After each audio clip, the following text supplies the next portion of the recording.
One morning, Gordon was in the yard taking on a large supply of coal. That's the third load of coal you've had today, Gordon, said James. Some might say you're being rather greedy. I'm an important engine, replied Gordon. Important engines need plenty of coal, but I doubt if you would understand that, James. James snorted and went about his work. Later, Gordon was taking on water from a standpipe because the water tower was under repair. I wouldn't drink too much of that water if I were you, Gordon. It might give you boiler ache. Pah, said Gordon. What's this, educating Gordon Day? First James, now you, Duck. Big engines have big needs. Little engines are just annoying. Don't say I didn't warn you, laughed Duck. Later, Gordon steamed into the yard at the big station.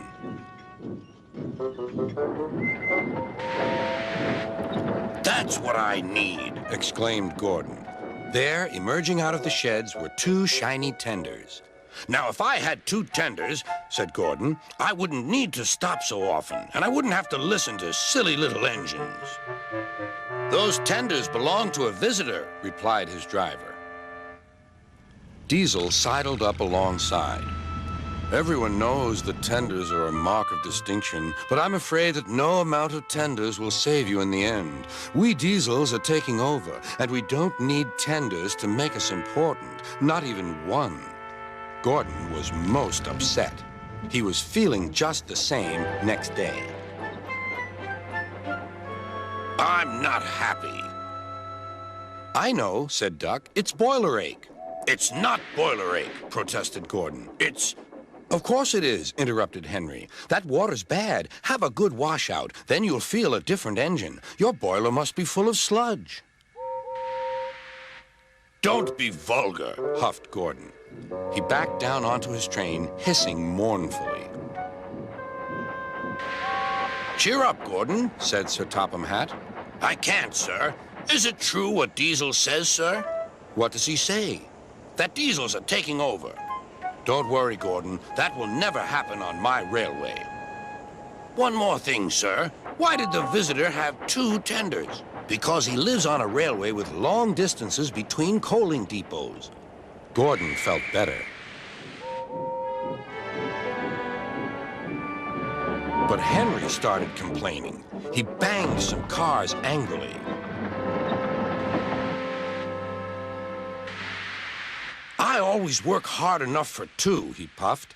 I deserve another tender. Duck whispered something to Donald. He was going to play a trick on Henry. Henry, he asked, would you like my tenders? Yours?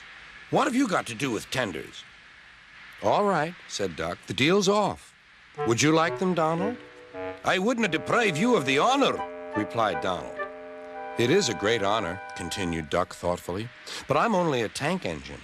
Perhaps James might. I'm sorry I was rude, said Henry hastily. How many tenders have you, and when could I have them? I have 6, and you can have them this evening. 6 lovely tenders, chortled Henry. What a splendid sight I'll be. Henry was excited all day. Do you think it will be all right? He asked for the umpteenth time. Of course, said Duck. They're all ready now. The other engines waited where they could each get a good view. But Henry wasn't a splendid sight at all. His 6 tenders were very old, dirty, and filled with boiler sludge.